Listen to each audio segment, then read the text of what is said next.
Wait, don't scroll. Kapatid, sa tingin mo ba malapit na ba ang katapusan ng mundo? Sa tingin mo rin ba malapit na bang bumalik ang ating Panginoong Hesukristo? Ngunit walang nakakaalam kung kailan babalik ang ating Panginoon maging ang katapusan ng mundo. Dahil sabi sa Mark chapter 13 verse 32, ngunit wala nakakaalam ng araw o ng oras na iyon, kahit ang mga anghel sa langit o ang anak man. Ang Ama lamang ang nakakaalam nito. Pero kahit hindi natin alam kung kailan babalik ang ating Panginoon, binigyan niya tayo ng mga signs na dapat natin bantayan. Dahil sa oras na maganap na ang mga signs na iyon, malalaman natin na nalalapit na nga ang kanyang muling pagbalik. Kaya basahin natin ang Luke chapter 21 verse 7 to 11. Tinanong nila si Jesus, Guro, kailan po mangyayari iyon? At ano ang magiging palatandaan iyon ay magaganap na? Sumagot si Jesus, mag-ingat kayo upang hindi kayo mailigaw nino man. Marami ang darating sa aking pangalan at magsasabi, ako ang Kristo at dumating na ang panahon. Huwag kayong maniniwala sa kanila. Huwag kayong mababagabag kung makabalita man kayo ng mga digmaan at mga rebelyon. Dapat muna mangyari ang mga iyon, subalit hindi darating kaagad ang wakas. At sinabi pa niya, maglalaban-laban ang mga bansa at magdidigmaan ng mga kaharian. Magkakaroon ng malalakas na lindol, gutom at mga salot sa iba't ibang dako. May lilitaw ng mga kakilakilabot na bagay at mga kamanghamanghang kababalaghan buhat sa langit. At meron pang isang sign na binigay sa atin ng ating Panginoon.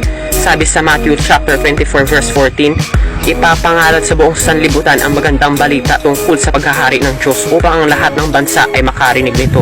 At kung maganap na ito, darating na ang katapusan. So kung pagsasama-samahin natin lahat ng mga binasa natin, merong 6 na signs ang magsasabi na nalalapit na ang muling pagparito ng ating Panginoon. At ito yung unang sign, ang pagdating ng mga false prophets. Sa panahon natin ngayon, marami na ang nagbabahagi ng salita ng Diyos. So mabawin na rin dito yung pagdating ng mga peking guro at mga peking mesiyas. Halimbawa na dito ay si Alan John Miller, founder ng Divine Truth Teaching. Naniniwala daw siya na siya raw ang reincarnation ni Jesus Christ. Isa pang halimbawa dito ay si Apollo Kibuloy, founder ng The Church of the Kingdom of Jesus Christ. Naniniwala siya na siya raw ang the appointed Son of God at ang the owner of the universe. Marami pa nagsisidatingan ng mga peking guro at nabubuhay na tayo dito sa first sign. Pangalawang sign, mga digmaan. Noong unang panahon, alam naman natin na may nagaganap ng mga digmaan sa ating daigdig, lalo na yung World War I at World War II. Pero sa panahon natin, halos taon-taon na lang nagkakaroon ng digmaan.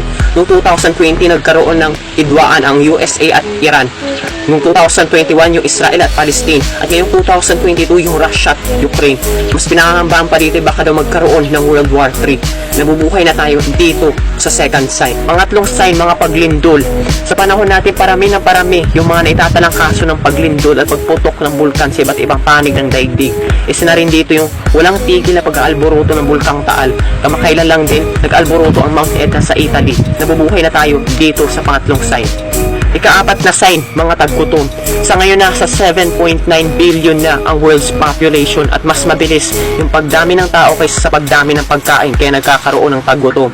Ayon na rin sa UN, nasa 276 milyong tao ang nagugutom araw-araw.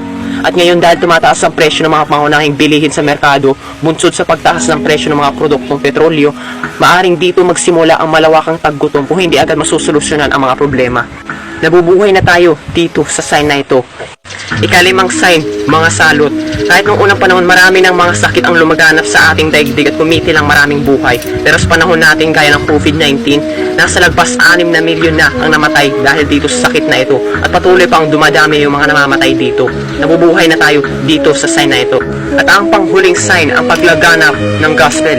Sa ngayon, Christianity ang pinakamalaking relihiyon sa buong mundo na may 2.4 billion followers. Ayon rin sa Guinness World Records, ang Biblia ang pinakamabentang aklat sa buong mundo.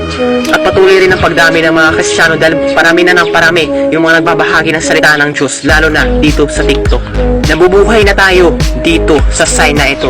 Lahat ng mga signs na sinabi sa atin ng ating Panginoon ay naganap na sa panahon natin. Ibig sabihin, malapit na nga siyang bumalik. In fact, meron niyang 735 prophecies sa Bible. 596 sa kanila ay natupad na. Ito'y katumbas ng 81% ng lahat ng mga prophecies sa Bible. See? 81% na ng mga prophecies sa Bible ay natupad na. Malapit na siyang mag 100% at imposible rin sabihin na yung 19% na nasasalin ay hindi matutupad kung yung 81% ay natupad na. Malapit na talaga ang katapusan at hindi natin ito may tatanggi. Kapatid, hindi ako nandito para takutin ka, pero nais kong ipaalam sa inyo na nalalapit na ang katapusan ng mundo at ang muling pagparito ng ating Panginoon. Kaya pagsisihan na natin ating mga kasalanan at lumapit na tayo sa ating Panginoong Hesukristo before it's too late.